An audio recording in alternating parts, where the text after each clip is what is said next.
अस्सलाम वालेकुम। मेरा नाम कदस बट।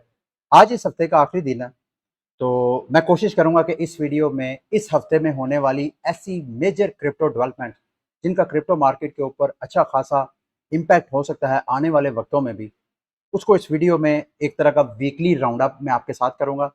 और साथ इस वीडियो के लास्ट में जाके आप लोगों ने मेरे से क्वेश्चन किया कि आपको बताया जाए कि एनएफटी में इन्वेस्टमेंट करना क्या सूदमंद है या नहीं, एनएफटी में इन्वेस्टमेंट कैसे की जाती है।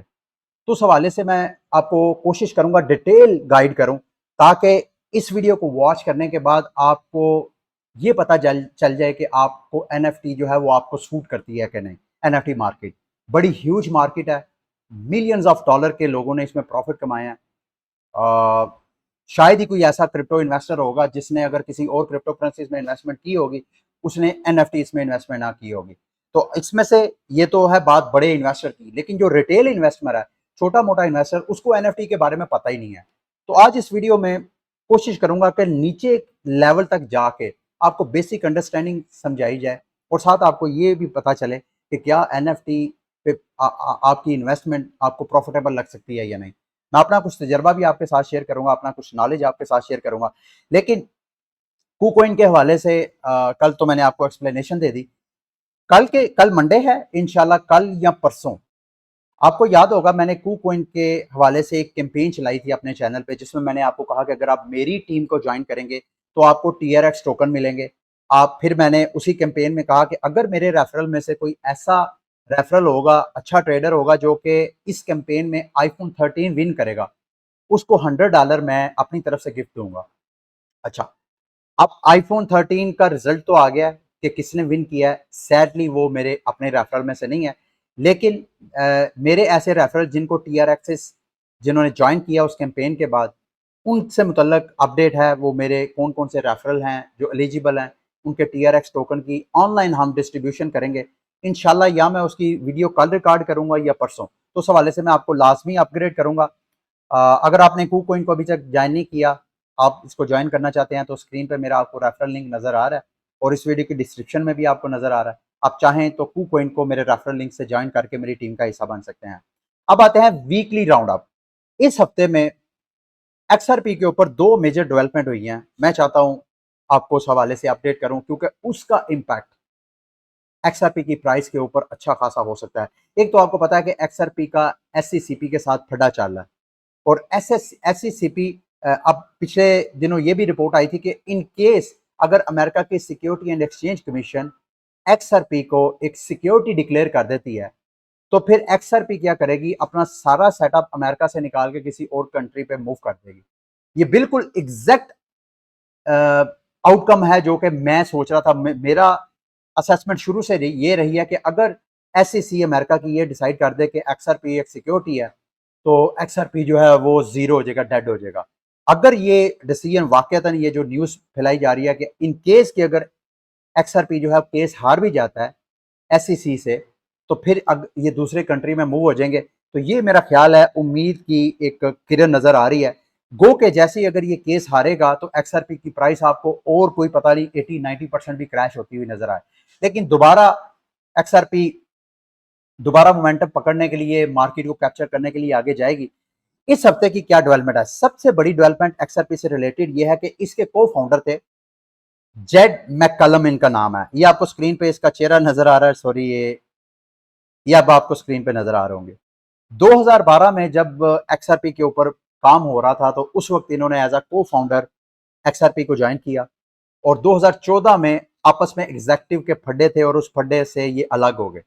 जब ये अलग हुए तो गालबन उस वक्त के जो तीन फाउंडर्स थे एक्सआरपी के, सबको more than 1 billion XRP token की डिस्ट्रीब्यूशन हुई थी। तो इनके हिस्से में भी मेरा ख्याल है 2-3 बिलियन एक्सआरपी टोकन आया था। ये टोकन 2014 में जब एक्सआरपी से अलग हुए तो एक्सआरपी का अपना स्टेक भी सारा साथ ले गए। 2018 में कहा जा रहा था कि इनके पास जो एक्सआरपी के टोकन पड़े हुए हैं उनकी वैल्यू $20 बिलियन है। अब ये बंदा 2014 से एक्सआरपी को छोड़ चुका है, लेकिन एक्सआरपी की जो स्टार्ट में एलोकेशन हुई थी वो इसके पास है, और ये मुसलसल एक्सआरपी मार्केट में सेल आउट कर रहा है। जाहिर बात है, इसको जो टोकन मिले हैं एक्सआरपी के, उसकी फौरन वेस्टिंग नहीं हुई होगी, वो पीरियडिकली वेस्टिंग होगी, मतलब इसके वॉलेट के ऊपर एक लिमिट होगी कि भाई ये इसका वॉलेट जो है एक हफ्ते में इतने सेल आउट कर सकता है, फिर इतने आहिस्ता आहिस्ता जितना टाइम गुजरता जा रहा है इसकी जो सेल लिमिट है वो खत्म होती जा रही है। मार्केट में रिपोर्ट ये है जो आपके साथ शेयर करने वाली है, जो कि 2-3 दिन पुरानी है, मेरा ख्याल है जुम्मे रात के दिन की।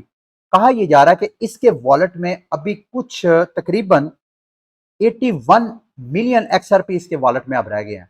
ये जो बिलियंस ऑफ XRP थे वो ये ऑलरेडी मार्केट में सेल आउट कर चुका है, और अब ये 81 बिलियन जो मिलियन जो इसके पास XRP पड़े हैं, अब अगर ये अभी सेल आउट कर देता है ये आने वाले नए हफ्ते में, तो उसकी वैल्यू को तकरीबन 30 मिलियन डॉलर के करीब बनती है। तो फिर भी कुछ नहीं कर करा के इसने XRP को अच्छा खासा डबोया है।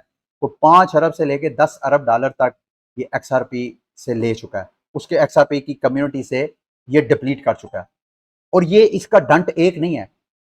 2014 में जब ये अलग हुआ तो XRP से अलग होकर इसने XRP का ही फोर्क बना के स्टेलर नाम का एक टोकन बनाया। और स्टेलर, ये दोनों मैं देख रहा था, XRP और स्टेलर की प्राइसेस ऑलमोस्ट ये सेम, इनका सेम मोटिव है कि जो रवायती फाइनेंशियल सेक्टर है उसको ये पब्लिक ब्लॉकचेन की तरफ लेके जाना चाहते हैं। और दोनों के बड़े बड़े क्लेम है। XRP क्लेम करता है जी कि हम दुनिया की जितनी कंट्रीज हैं उनको CBDCs के हवाले से हम फैसिलिटेट करना चाहते हैं। अगर कोई भी कंट्री अपना CBDC यानी अपना central banking digital currency launch करना चाहता है तो हम उनको फैसिलिटेट करते हैं, वो हमारी ब्लॉकचेन के ऊपर अपना सारा सेटअप कर सकते हैं, हम ऑलरेडी एक्सपीरियंस है। इसने कंट्रीज की मार्केट को कैप्चर किया, जबकि स्टेलर जो जिसको को फाउंड किया जेड मैकैलम ने, उसने ये क्लेम किया कि जितने इंस्टीट्यूशंस हैं, फाइनेंशियल इंस्टीट्यूशंस, उनकी जो क्रॉस बॉर्डर ट्रांजैक्शंस होती हैं उसको स्टेलर जो है वो फैसिलिटेट करेगा। और इन्होंने सक्सेस भी की है। ये मैं स्टेलर की आपको बताता हूँ। स्टेलर ने मास्टर मनीग्राम के साथ कॉन्ट्रैक्ट किया कि मनीग्राम अपनी जो ट्रांजैक्शंस करता है, कुछ मखसूस कंट्रीज हैं, पूरी दुनिया में अभी नहीं, कुछ मखसूस कंट्रीज हैं, लेस देन मेरा ख्याल है 1 डजन, 1 दर्जन से कम के करीब कंट्रीज हैं जिनको जो स्टेलर की सर्विसेज वहां पे यूज होती हैं। इसके अलावा USDC ने भी स्टेलर पे सर्विसेज देने का इरादा किया कि ये जो बड़े बड़े बिजनेसेस हैं अगर वो USDC के जरिए पेमेंट्स करना चाहते हैं तो USDC जो है स्टेलर के ऊपर वो होगा, XLM जो उसका टोकन है, तो फिर उसकी फैसिलिटेटिंग कॉन्ट्रैक्ट पार्टनरशिप इन्होंने बहुत सी की हैं। लेकिन सैडली अगर चार्ट की तरफ जाते हैं तो इन्होंने अच्छा खासा मायूस किया है। स्टेलर की प्राइस जो है आप देखें, पिछले साल मई में एकदम बूम आया था, लेकिन उसके बाद आहिस्ता आहिस्ता आहिस्ता आहिस्ता मई के क्रैश के बाद स्टेलर की प्राइस दोबारा ऊपर नहीं गई। इसी तरह XRP का तो बट्ठा बैठाया है SEC अमेरिका की ने, लेकिन उसके बाद XRP की प्राइस जो है वो भी अच्छी खासी डाउन हुई। XRP के हवाले से एक और अपडेट है।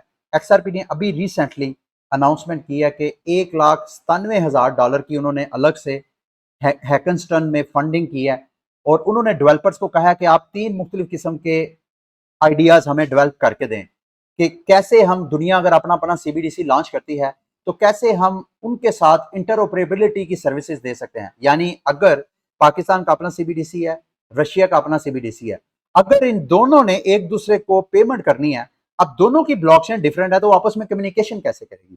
तो इस कम्युनिकेशन गैप को फिल करने के लिए XRP एक तगदो करना शुरू। XRP कहता है कि हम एक ऐसा सिस्टम डेवलप करेंगे जिसमें ये जितनी कंट्रीज जब आपस में क्रॉस बॉर्डर पेमेंट्स करेंगी तो हमारे प्लेटफॉर्म के जरिए अगर करेंगी तो वो क्रॉस बॉर्डर ट्रांजैक्शन जो है इंटरऑपरेबल होगी, यानी एक ब्लॉकचेन की ट्रांजैक्शन हम दूसरी ब्लॉकचेन की ट्रांजैक्शन पे सक्सेसफुली प्रोसेस करवाएंगे। अगर ये सिस्टम डेवलप करते हैं तो ऑब्वियसली इनका जो यूज केस डिम हो रहा था, लो हो रहा था, फेड आउट हो रहा था, जिस वजह से मैं आपको कह रहा था XRP की प्राइस जो है लॉन्ग टर्म के लिए आपको इसमें इन्वेस्टमेंट नहीं करनी चाहिए। मुझे ऐसे लग रहा है कि अगर इस तरह ये डेवलप कर लेते हैं टेक्नोलॉजी और ये सारी कंट्रीज वाकईतन इसकी सर्विसेज यूज करती है तो XRP की प्राइस के लिए ये एक बहुत बड़ी बिग और बुलिश न्यूज है। अच्छा जी, इस हफ्ते की दूसरी बड़ी न्यूज, इथीरियम का हार्ड फोक हुआ है। इथीरियम, मैंने कल के बुलेटिन में भी शायद आपको बताया था कि इथीरियम अपने मर्ज की तरफ जो है वो रवादवा है। आप लोगों ने इस मर्ज से मुतल्लिक तैयारी क्या करनी है? ओबियसली आपको इथीरियम बाय करने चाहिए।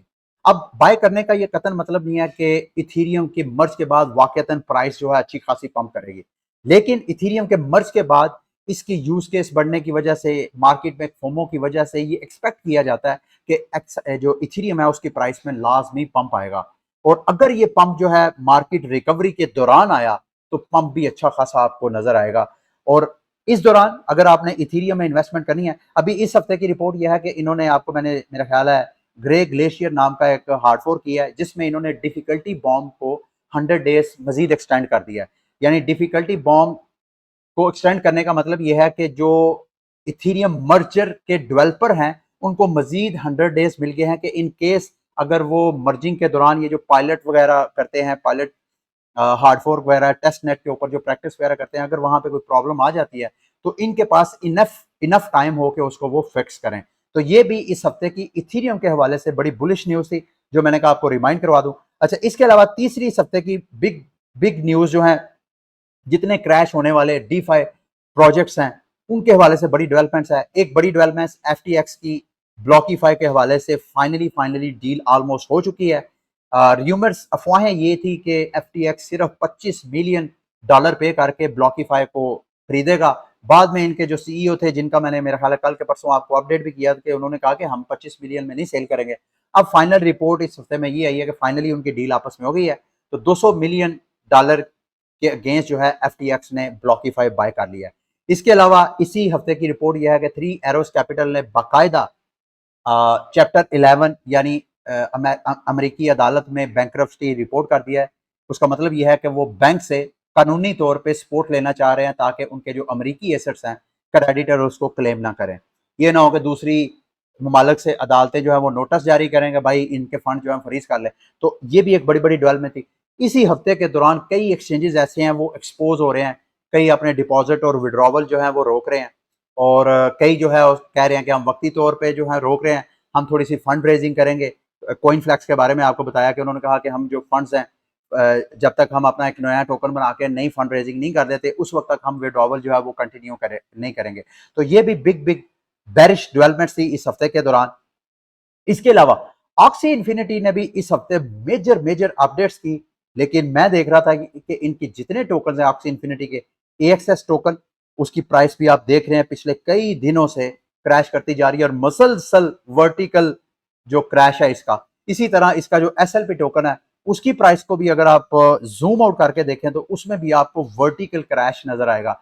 इसी तरह इनका जो रॉन टोकन है एक्सआरपी ऑक्सी इन्फिनिटी का, उसमें भी आपको वर्टिकल क्रैश नजर आएगा। और कल के बुलेटिन में तो मैंने आपको डिटेल बताया कि मेरी असेसमेंट के मुताबिक इनका जो एएक्सएस टोकन था उसको भी ये हाइपर इन्फ्लेट करने जा रहे हैं। जो लैंडलॉर्ड्स हैं, इनके जो एनएफटीज लैंड्स हैं, उनको ये ऑफर करवा रहे हैं कि आप लैंड हमारी बाय करें और जितना आप बाय करके स्टेकिंग पे लगाएंगे उसको आपको एएक्सएस टोकन हम रिवॉर्ड में देंगे। और अगर इस तरह एएक्सएस की इसी रेशो इसी स्पीड के साथ मिंडिंग होती रही, सर्कुलेशन सप्लाई आती जाए, तो ओबियसली जो एएक्सएस होल्डर है उनके लिए बहुत बड़े खतरे की घंटी है। तो ये भी ऑक्सी इन्फिनिटी के हवाले से मेजर मेजर डेवलपमेंट्स है। इसके हवाले से ये टूर्नामेंट्स भी करवाने जा रहे हैं और आइंदा चंद मेरा ख्याल है हफ्तों के अंदर अंदर बाकायदा ये ओरिजिन में जो पहला सीजन है उसका भी स्टार्ट करने जा रहे हैं।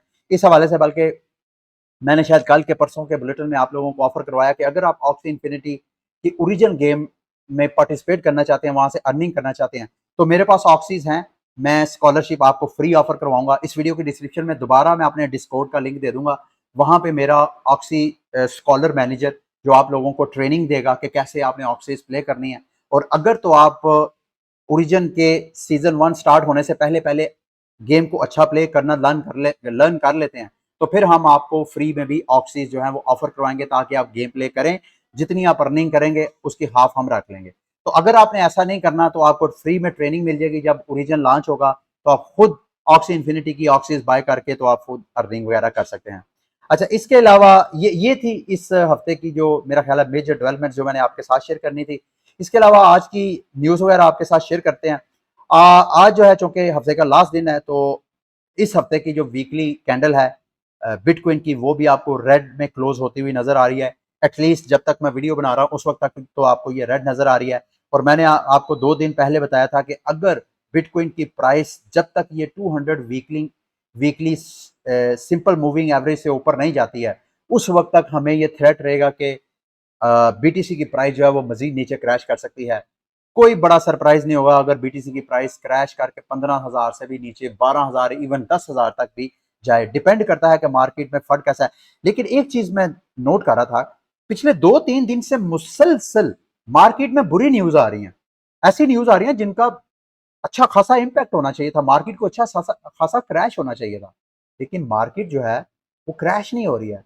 तो क्या जो मेरा एक थीसिस था कि भाई बीटीसी उस वक्त अपना बॉटम, हम कह सकते हैं कि वो बीटीसी ने अपना बॉटम देख लिया जिस वक्त मार्केट में बहुत बड़ी बड़ी बुरी न्यूज भी आती जाएंगी लेकिन प्राइस डंप नहीं होगी। इसका मतलब यह है कि जितने पैनिक होने वाले सेलर्स हैं बिटकॉइन या क्रिप्टो मार्केट के, वो अब होल्ड करना चाहते हैं। वो जितनी ही चाहे मर्जी बुरी न्यूज आ जाए, अब वो मजीद सेल आउट नहीं करेंगे। तो मैंने आपको ये थीसिस दिया था कि ये एक सिग्नल है। तो अब ऐसा लग रहा है कि ये जो मार्केट पिछले चंद दिनों से न्यूज आ रही है, अब वो सारी न्यूज का इंपैक्ट तो ऐसे होना चाहिए था कि बीटीसी ने जो अपना लास्ट टाइम लोएस्ट प्राइस बनाई थी $17,000 के करीब, बीटीसी को उससे भी नीचे क्रैश होना चाहिए था। लेकिन बीटीसी की प्राइस जो है वो 19,000, 20,000, 19,000, 20,000, 21,000 की रेंज में ट्रेड हो रही है पिछले 2 दिन से। तो इसका मतलब, मैं आपको, ये तो वीकली चार्ट है ना, मैं आपको डेली का चार्ट दिखाता हूं। तो आप देखें कि इस हफ्ते न्यूज आई हैं, पिछले 2-3 दिन से तो बहुत बुरी न्यूज आई हैं, लेकिन उन्होंने मार्केट को इतना ज्यादा क्रैश नहीं किया। ये देखें पिछले कई दिनों से मार्केट जो है वो 21,000 और 19,000, 18,000 की रेंज में ट्रेड हो रही है। तो क्या इसको हम ये समझ सकते हैं कि भाई बीटीसी ने जितना अपना बॉटम देखना था वो देख लिया? मेरा ख्याल अभी हमें चंद दिन और इंतजार करना चाहिए। क्या अगर कोई और न्यूज आ जाती है और बीटीसी इसी जगह पे स्टेबल हो सकता है, तो फिर मेरा ख्याल है आप में थोड़ा थोड़ा कॉन्फिडेंस आना चाहिए कि यार अब जो बीटीसी के होल्डर्स हैं वो जो है बड़े स्ट्रॉन्ग होल्डर्स हैं, पैनिक होल्डर जो है वो मार्केट से आउट हो चुके हैं। अच्छा, ये जो बीटीसी माइनर्स हैं उनका एक बड़ा ड्यूबियस सा बिहेवियर, एक बड़ा अजीबोगरीब सा बिहेवियर नोट हुआ। होता ही है नॉर्मली, जब कभी जो माइनिंग कंपनी है उन्होंने अपने एक्सपेंसेस को पूरा करना हो तो वो जाहिर बात है मार्केट में अपने बीटीसी को अ, जो क्रिप्टो एक्सचेंजेस है वहां पे डिपॉजिट करते हैं और वहां स्पॉट में उसको सेल आउट करके तो प्रॉफिट कैश आउट करवा लेते हैं। अभी एक माइनर है, उन्होंने तकरीबन 4600 बीटीसी एक और 5600 बीटीसी एक, 5600 मतलब ये 10,000 बीटीसी उन्होंने डिपॉजिट किया है, लेकिन उन्होंने स्पॉट वॉलेट में नहीं किया, उन्होंने डेरिवेटिव वॉलेट में किया। इसका मतलब दूसरे लफ्जों में ये कि माइनर्स के अंदर अब ये सोच पाई जा रही है कि वो मजीद मार्केट में सेल आउट नहीं करना चाहते, लेकिन वो अपने आप को हेज करना चाहते हैं। हेज का मतलब क्या है दूसरे लफ्जों में? जो मेरी अंडरस्टैंडिंग है, जरूरी नहीं कि एग्जैक्टली वैसे ही हो जैसे मैं सोच रहा हूं। फॉर एग्जाम्पल, ये जो माइनर जिसने 10,000 का डिपॉजिट किया, मुमकिन है इनके पास 20,000 बिटकॉइन इनके स्टॉक में पड़ा हो या 50,000 बिटकॉइन पड़ा हो। उन्होंने देखा यार मार्केट अगर नीचे जाती जा रही है तो हमारे जितना बीटीसी है उसकी वैल्यू डाउन होती जा रही है, क्यों ना उसमें से उन्होंने 10,000 बीटीसी डेरिवेटिव में डाल के वहां पे सेल का ऑर्डर लगा दिया कि अगर मार्केट नीचे जाती जाएगी तो ये हमारा 10,000 बीटीसी जिसका हमने सेल ऑर्डर लगाया तो वो प्रॉफिट जनरेट करता जाएगा, और ऊपर जो हमारा स्पॉट में डी वैल्यू हो रही है, स्पॉट में जो हमारे पास बाकी बचा हुआ बैलेंस है वो डीवैल्यू हो रहा है, उधर से हम जो सेल से प्रॉफिट आ रहा है उधर से हम उसको अकोमोडेट कर लेंगे। और साथ उन्होंने ये भी है जिस तरह उसको करने की कोशिश किया कि इनकेस अगर मार्केट रिकवर कर जाती है, ऊपर चले जाती है, तो हमें फिर भी प्रॉफिट है। तो ये एक तरह का मतलब, जैसे मैं आपको बता रहा था कि जैसे वो थीसिस है कि मार्केट में बुरी न्यूज का इंपैक्ट क्रिप्टो मार्केट में भी उस तरह नजर नहीं आ रहा, इसी तरह ये भी एक तरह का सिग्नल है कि जो माइनर्स हैं वो अगर इसी तरह एक तरह का हर माइनर दूसरे माइनर माइनिंग कंपनी को अगर फॉलो करना शुरू हो जाए, वो भी इसी तरह स्पॉट में सेल आउट करने की बजाय अपने आप को हेज करने की तरफ चला जाए, तो दूसरे लफ्जों में ये एक सिग्नल है कि ये बीटीसी के ऊपर जो प्रेशर था कि माइनर जो है इस वक्त प्रेशर की वजह से मार्केट में सेल आउट कर रहे हैं और तो कोई बड़ा सेलर मार्केट में नजर नहीं आ रहा, तो इसी तरह सारे माइनर्स अगर एक दूसरे को फॉलो करके अपने आप को हेज कर लें बनिस्बत इसके कि वो मार्केट में बीटीसी को सेल करें, तो बीटीसी की प्राइस को एक स्टेबिलिटी नजर आ सकती है। अच्छा जी, फेसबुक की तरफ से अगेन एक न्यूज आई है।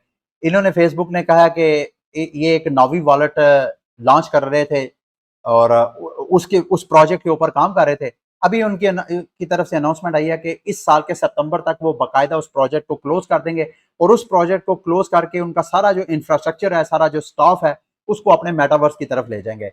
और आपको याद होगा जो फेसबुक है, अभी आजकल इसको मेटा बोला जाता है, फेसबुक बड़ी देर से क्रिप्टो मार्केट में अपनी एंट्री डालने की कोशिश कर रहा है, लेकिन अमेरिका में काफी ज्यादा रेजिस्टेंस है। जो पॉलिटिशियंस हैं, जो लॉ मेकर्स हैं, वो अच्छा खासा इसको तनकीद का निशाना बनाते हैं। स्टार्ट में इन्होंने कहा कि हम लिब्रा नाम का अकाउंट एक स्टेबल कॉइन लॉन्च करेंगे, फिर डीम नाम का इन्होंने कहा करेंगे, ताकि जो फेसबुक पे ट्रांजेक्शन होती हैं एडवर्टाइजर्स उनको पेमेंट करते हैं, क्रिएटर को पेमेंट्स वगैरह होती हैं। यानी फेसबुक के जरिए फेसबुक की जो सारी इकोनॉमी है उसको वो ब्लॉकचेन पे लेके जाना चाहते थे, लेकिन जो लॉ मेकर्स का प्रेशर अमेरिका में होने की वजह से फेसबुक ने फाइनली अब डिसीजन लिया कि अब वो ब्लॉकचेन के ऊपर काम नहीं करेंगे।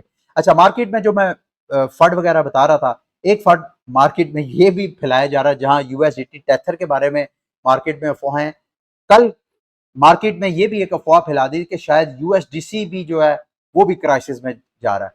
तो कल इनके जो को फाउंडर हैं, सीईओ हैं सर्कल, जिनका अपना यूएसडीसी कॉइन है, मैं समझता हूं कि मार्केट में जो इस वक्त सबसे बेहतरीन स्टेबल कॉइन्स हैं BUSD और USDC हैं, तो टॉप स्टेबल कॉइन्स हैं उनमें इनका शुमार होता है। इन्होंने कल फिर एक डिटेल थ्रेड लिखा कि भाई हमारे जो ट्रांसपेरेंसी है वो किस लेवल की है, हमारे डेवलपर क्या क्या काम कर रहे हैं। तो बकौल इनके कि हमारे यहाँ कोई ऐसा खतरा नहीं है जो मार्केट में फंड फैलाया जा रहा है। जो USDT के रिजर्व है वो 100% ट्रांसपेरेंट है और 100% रिडीमेबल है। आपने जब कभी यूएसडीसी को क्लेम करना है आपको कोई परेशानी नहीं होगी। ठीक है, आगे एक और प्रोटोकॉल है सोलाना के ऊपर, क्रीमिया फाइनेंस, इन्होंने भी कहा जी attention our protocol seems to have just experience of hacking. उनके यहाँ हैकिंग हुई है, अभी टेम्परेरली वो अपनी सर्विसेज को सस्पेंड कर रहे हैं। और इसके अलावा एक दो मेरा ख्याल है या सेल्सियस की तरफ से या वॉयजर की तरफ से भी एक न्यूज है कि वॉयजर ने भी अपने डिपॉजिट और विड्रॉवल को वक्ती तौर पे रोक दिया है। तो ये इतनी बड़ी न्यूज होने के बावजूद मार्केट पे उसका इम्पैक्ट नहीं हो रहा। तो वो जो मेरा थीसिस था कि शायद मार्केट को अब थोड़ी बहुत स्टेबिलिटी आ रही है, लग रहा है कि ऐसे ख्वाब जो है वो पूरा होने जा रहा है। अच्छा जी, अब NFT की तरफ आते हैं।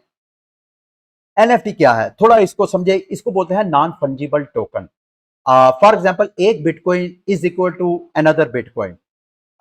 इसको नॉन फंजिबल आप इस तरह, हम इंसान है, हम इंसान को अल्लाह ताला ने यूनिक बनाया। हर इंसान जो है वो यूनिक है। इवन मेरी औलाद, बेशक इवन जो ट्विंस हैं, जो ट्विंस पैदा होते हैं वो भी यूनिक होते हैं। बेशक उनकी शक्ल सूरत सेम होगी, लेकिन बॉडी के ऐसे फीचर जिससे आप आइडेंटिफाई कर सकते हैं, एक फर्द को दूसरे से मुनफरिद कर सकते हैं, यूनिक। उस आप एक फर्द को जिसको जो बिल्कुल यूनिक हो उसको आप नॉन फंजिबल बोल सकते हैं। और हर वो ऐसी चीज जिसकी कई आप कॉपीज बना सकते हैं, जैसे 100 रुपए का नोट है, आप 100 रुपए के कई नोट जो है स्टेट बैंक जो है वो प्रिंट कर सकता है। तो इसी तरह फंजिबल और नॉन फंजिबल जो चीजें होती हैं उनकी, चूंकि वो यूनिक होती हैं तो इस वजह से उनकी वैल्यू होती है। इसी तरह जो आर्टिस्ट होता है, आप थोड़ी देर के लिए इमेजिन करें आपके गली मोहल्लों में कोई पेंटर है, अगर वो बड़ी अच्छी पेंट करता है तो उसका एक एक पेंट जो है वो एक यूनिक, एक नॉन फंजिबल टोकन है। अगर वो एक चीज पेंट करता है, अगर उसको दोबारा कहें कि वो सेम उसी तरह के पेंट आपको ड्रा करके दिखाए, वो जितनी चाहे लाख कोशिश कर दे, वो एग्जैक्टली वैसा नहीं डिजाइन कर सकता। तो इस वजह से उसका हर आर्ट जो है वो नॉन फंजिबल टोकन होता है। यही सेम फिलॉसफी जो है क्रिप्टो टेक्नोलॉजी के अंदर भी आई है। क्रिप्टो मार्केट के अंदर ये जो डिजिटल आपके एसेट्स होते हैं, वो ग्राफिक्स भी हो सकते हैं, वो एनिमेशंस भी हो सकती है, वो वीडियो भी हो सकता है, वो सॉन्ग भी हो सकता है। हर वो ऐसी चीज जिसकी और कोई कॉपी नहीं कर सकता, उसको आप नॉन फंजिबल टोकन कह सकते हैं। तो अब जैसे हमारे आम लोकल मार्केट में पेंटर जो है, बड़े बड़े दुनिया के पेंटर, डिवेंची और इस तरह के बड़े बड़े नाम है, मेरा तो उसमें इंटरेस्ट नहीं है, लेकिन जो इसमें इंटरेस्ट रखते हैं उनको बड़े बड़े नामों का पता है। वो अपनी एक चीज डिजाइन करते हैं और उसकी मिलियंस ऑफ डॉलर की वैल्यू होती है। इसी तरह जो एनएफटीज हैं, जो डिजिटल एनएफटीज, जो ब्लॉकचेन के ऊपर एनएफटीज हैं, उसके दो यूज केसेस होते हैं। एक तो एनएफटीज वो होती हैं जिनमें जो प्ले टू अर्न गेम्स हैं, आप उनकी एनएफटीज खरीदते हैं। वो वैसे वो जो एनएफटी है वो बहुत बड़ा जोक है। मैं जोक इस वजह से कहता हूँ, फॉर एग्जाम्पल आप ऑक्सी इन्फिनिटी है, कहने को ऑक्सी जो है वो एनएफटीज हैं, लेकिन वो क्या एनएफटी है कि अगर एक प्लांट ऑक्सी आप लेते हैं, उसके जो फीचर्स हैं सेम उसी फीचर, सेम उसी कलर, सेम उसी तरह की ऑक्सी आपको मार्केट में और अवेलेबल है। तो पता नहीं वो उनको एनएफटी क्यों बोलते हैं। सिर्फ ब्लॉक चेन का एड्रेस चेंज होने से एनएफटी नहीं हो जाता। या शायद एनएफटी की असल तारीफ ये है कि हर जो ब्लॉक का एड्रेस है वो चूंकि डिफरेंट होता है, तो इस वजह से वो एनएफटी है। मैं वैसे उस थ्योरी से बिलीव नहीं करता। मेरे मानने में यह है कि जो बाहर फीचर्स कोई ना कोई ऐसे आइडेंटिकल फीचर्स हों जिनको देख के हम उसको समझ सके कि यार ये एक यूनिक चीज है, तो उसको एनएफटी कहना चाहिए। तो एनएफटी के दो यूज केसेस हैं। एक तो ये है कि आप एनएफटी बाय करते हैं और उसकी आप कोई गेम प्ले करते हैं या कोई और ऐसी एक्टिविटी करते हैं जिस पे आपको बदले में रिवॉर्ड के तौर पे और टोकन दिया जाता है। कुछ एनएफटीज ऐसी होती हैं कि आप बाय करते हैं और उस पर आपको उसको स्टेकिंग करते हैं तो उस पर रिवार्ड मिलता है, जैसे कि ऑक्सी इन्फिनिटी में आप लैंड बाय करते हैं। अब एक और किस्म की मार्केट है एनएफटी की जिसके बारे में शायद आप लोगों को नहीं, ज्यादातर लोगों को नहीं पता। वो ये है कि जिस तरह एक आर्टिस्ट एक पेंट बना के उसको सेल पे लगाता है, वो जितना बड़ा पॉपुलर आर्टिस्ट होगा उतनी ज्यादा उसकी बोलियां लगेगी। आर्ट की बजाहिर आर्ट की कोई वैल्यू नहीं है। ये मैं, अगर आप मुझे इजाजत दें तो ये मेरे घर में आपको वो स्क्रीन पे आप देखें, ये 2-3 पेंट नजर आ रहे हैं। अब ये पेंट जो है इसकी मैंने कोई कीमत अदा की है। अब मैंने जो कीमत पे की है इसकी कीमत एक्चुअली, मैं दूसरे लफ्जों में आपको बताना ये चाह रहा हूं कि आर्ट जो चीज डिजाइन करता है उसकी इंट्रिंसिक वैल्यू कोई नहीं होती, उसकी वैल्यू स्पेकुलेटिव होती है। मैं एक एंटर हूं, मैं एक पेंटर हूं, मैं एक चीज डिजाइन करता हूं, उस चीज की वैल्यू क्या है वो मैं डिसाइड नहीं करूंगा, उसकी डिमांड डिसाइड करेगी, उसकी स्पेकुलेशन। मैं जितना ज्यादा पॉपुलर होऊंगा उतनी ज्यादा लोग स्पेकुलेशन करेंगे, यार मुकद्दस बट अपनी एक पेंट जो है एक अगले हफ्ते लॉन्च करने जा रहा है अपनी कलेक्शन पेंट की। तो एक लोगों में फोमो होता है, जितना ज्यादा स्पेकुलेशन, जितनी ज्यादा फोमो, उतनी ज्यादा मेरी पेंट की वैल्यू। सेम एग्जैक्टली थ्योरी इन एनएफटीज के ऊपर है। एनएफटीज के मुख्तलिफ डिजिटल आर्टिस्ट प्लेटफॉर्म आपको नजर आते हैं। ये अक्सर आप मेरी वीडियोस में बोर्ड एप याट क्लब, आपको उसके बारे में मैं आपको इंफॉर्मेशन शेयर करता नजर आता हूं। वो एक डिजिटल आर्टिस्ट हैं जो मंकीज के बोर बोर होने वाले मंकीज के एक डिजिटल आर्ट बना के वो सेल हैं। क्रिप्टो पंक सबसे पहले, सबसे एक्सपेंसिव एनएफटीज उनकी हैं। लेकिन चूंकि मैंने आपको बोला कि एनएफटीज की इंट्रिंसिक वैल्यू कोई नहीं होती, स्पेकुलेटिव वैल्यू होती है। जब लोग समझते हैं कि यार ये चीज वैल्यूएबल है, लोग उसको खरीदते हैं। तो एनएफटीज में जो आपने इन्वेस्टमेंट करनी होती है वो इस सेंस में, जैसे ये मेरे आप ओपन सी में देख रहे हैं, ये मैंने बेयर मार्केट में सस्ते दामों लोएस्ट प्राइस में जब एनएफटी सारी क्रैश कर गई, ये मैंने एनएफटी बाय करके रख ली है। अब जैसे ही ये देखें, जैसे मैं फॉर एग्जांपल इसको क्लिक करता हूं, ये मैंने एनएफटी बाय किया, ये जो जो ओपन होने लगा अभी, जिस मैंने एनएफटी जिस प्राइस पे बाय किया, अब इसका जो पीछे क्रिएटर है, इसका जो स्टूडियो है जिसने इस तरह की एनएफटीज और भी मिंट की होंगी और आगे वो पब्लिक में सेल में की होगी, ये जो स्टूडियो है इमेजिनरी वंस उसका नाम है, उन्होंने ये एनएफटी मिंट किया है जो कि मैं खरीदार हूं और वो एक्चुअली क्रिएटर है। इसी तरह मैंने जो प्राइस खरीदी है, ये देखिए मैंने खरीदा इसको 0.399 पे मैंने इसको खरीदा और इस वक्त जो मुझे ऑफर आई हैं वो 0.4081 की इस वक्त मुझे ऑफर आ चुकी है। मैं चाहूं तो मैं अभी इसको सेल आउट कर सकता हूं, लेकिन मैं इसको होल्ड करूंगा। क्यों होल्ड करूंगा? क्योंकि इसकी मैं देखूंगा फ्लोर प्राइस क्या है। जो फ्लोर प्राइस होगी उस फ्लोर प्राइस पे, ये देखें, ये देखें, अब मैंने बाय किया था 0.39 इथीरियम दे के। अब अगर मैं सेल आउट करता हूं तो इस वक्त जो फ्लोर सबसे सस्ता एनएफटी है इस स्टूडियो का, उसकी प्राइस भी मुझे 0.1 इथीरियम का प्रॉफिट दे रही है। तो इस तरह आप ओपन सी पे जाके एनएफटीज ऐसे ही नहीं रैंडमली आप जाके ओपन सी पे कुछ भी खरीदारी कर लें, इसकी भी बाकायदा ड्यू डिलिजेंस होती है। जैसे आप क्रिप्टो करेंसीज में मुख्तलिफ टोकन्स में इन्वेस्टमेंट करते हैं ना, इसी एनएफटीज के ऊपर भी बाकायदा ड्यू डिलिजेंस होती है कि किन स्टूडियोज के बारे में स्पेकुलेशन होगी, किन स्टूडियोज के अंदर स्मार्ट मनी आएगी। क्योंकि स्मार्ट मनी आएगी, जैसे क्रिप्टो करेंसीज में स्मार्ट मनी आती है तो उनकी प्राइसेस पंप करती हैं, इसी तरह एनएफटीज ऐसे स्टूडियोज जिनके अंदर स्मार्ट मनी आती है उनकी एनएफटीज की प्राइसेस जो है वो पंप होती हैं। तो इसके ऊपर ड्यू डिलिजेंस होती है। तो मैं इस हवाले से इंशाल्लाह आपको आने वाले चंद वक्तों के अंदर कोई प्रोजेक्ट मुझे नजर आया जो मैं समझता हूं उनकी प्राइसेस जो है आने वाले वक्तों में पंप कर सकती हैं, तो अगर मैंने इन्वेस्टमेंट की तो उस वक्त मैं आपको भी अपडेट करूंगा ताकि आप भी मेरे साथ रिस्क लें, क्योंकि क्रिप्टो मार्केट रिस्क फ्री नहीं है। अच्छा, दूसरा एक काम और कर सकते हैं हम। फॉर एग्जाम्पल मैं मुकद्दस हूं, मैं पाकिस्तान में जितने एनएफटी क्रिएटर्स हैं या जितनी मेरी ऑनलाइन कम्युनिटी है, कोई इंडिया में बैठा है या कहां जहां कहीं भी बैठे हैं, जो उर्दू स्पीकिंग है, हिंदी स्पीकिंग है, जो मेरी लैंग्वेज समझते हैं, लेकिन वो एनएफटी क्रिएटर हैं, उनको डिजिटल आर्टिस्ट हैं, वो 3D चीजें बना सकते हैं, वो एनिमेशंस बना सकते हैं। हम एक काम कर सकते हैं एज अ कम्युनिटी, मैं ओपन सी पे अपना एक किसी तरह स्टूडियो बना सकता हूं। स्टूडियो बनाने के बाद आप सब जो आर्टिस्ट हैं उन सब की एनएफटीज यहां पे लिस्ट कर सकता हूं, और लिस्ट करने के बाद जो हमारी अपनी कम्युनिटी है वो सारी कम्युनिटी खुद buying selling buy the low sell the high, buy the low sell the high, इस तरह करेगी तो इस तरह भी हमारी अगर स्टूडियो अर्ली टाइमिंग में अगर वो इस तरह फोमो क्रिएट करते हैं, एक्टिविटी बनाते हैं, तो मुमकिन है किसी एक आध स्मार्ट मनी की नजर पड़ जाए, और अगर एक आध स्मार्ट मनी आ जाती है तो आप लोग अर्ली टाइमिंग में जो खरीदार होंगे, आप इमेजिन करें कि उनकी प्राइसेस को कहां कहां पंप लगेगा। ये सारी स्पेकुलेशन, ये सारा गैस है। आई डोंट नो एग्जैक्टली ऐसा होता है या नहीं, आई डोंट नो एग्जैक्टली ऐसा प्रैक्टिकल होता भी है कि नहीं, ये मेरा थॉट है। आप लोगों की मर्जी, अगर आप समझते हैं कि मुझे इस तरह का चांस लेना, क्योंकि आप लोगों, ऑब्वियसली मैं तो उसमें कोई इन्वेस्टमेंट सिवाय इसके, जब मैं लिस्टिंग कर रहा हूँ एनएफटीज की, तो उस वक्त जो ट्रांजैक्शन फीस है मुझे पे करनी पड़ेगी, मेरी तो सिर्फ वो इन्वेस्टमेंट है। बाकी आप लोगों ने जितनी इन्वेस्टमेंट करनी है वो आप लोगों का रिस्क है। मुमकिन है आप लोग इन्वेस्ट करें तो जिस तरह मैं एक्सपेक्ट कर रहा हूं कि इल्म आलम के नाम का स्टूडियो जो है वो पॉपुलर हो जाए, अगर ना हो तो ये इस तरह के रिस्क हैं एनएफटीज के अंदर। अगर मैं ये करता हूं, अगर आप इस तरह रिस्क नहीं लेते, एनएफटीज के अंदर लोगों ने मिलियंस ऑफ डॉलर कमाए हैं। अभी ये मैंने ज्यादा इन्वेस्टमेंट नहीं की, तकरीबन $1000 की इन्वेस्टमेंट की है। अभी मैं दोबारा वेट कर रहा हूं कि क्रिप्टो मार्केट एक बार और क्रैश ले, जब और क्रैश लेगी तो एनएफटीज के सारे स्टूडियोज की प्राइसेस में भी एक पैनिक होगा, फिर प्राइसेस क्रैश होंगी। जब क्रैश होंगी तो फिर मैं कोशिश करूंगा कि 2-4 हज़ार डॉलर फिर एनएफटीज के अंदर इन्वेस्ट करूं, और ये लॉन्ग टर्म इन्वेस्टमेंट है। ठीक है, ये था आज का बुलेटिन, ये थी आज की वीडियो। उम्मीद करता हूं कि आज की वीडियो भी आपके लिए बड़ी इंफॉर्मेटिव रही होगी। अगली वीडियो तक के लिए मुझे इजाजत दें। अल्लाह हाफिज।